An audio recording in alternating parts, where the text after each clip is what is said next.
Ano po bang nai-imagine ninyo? Na makukulong talaga kayo? Anong nai-imagine ninyo? Siyempre, you don't just think of, ay, hindi ako makukulong kasi nadamay lang ako. Niisip ko long term din, baka mamaya talagang makulong talaga ako. Ayoko sana. Kasi, as everyone knows, my kids, they all have ADHD. Husband ko nasa Senate. Tapos ako makukulong. Ang hirap. Ang hirap. Hindi ko alam kung paano mga anak ko. Hindi ko talaga alam. Sorry.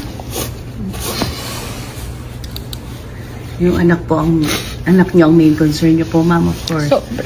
Sobra concern ko mga anak ko.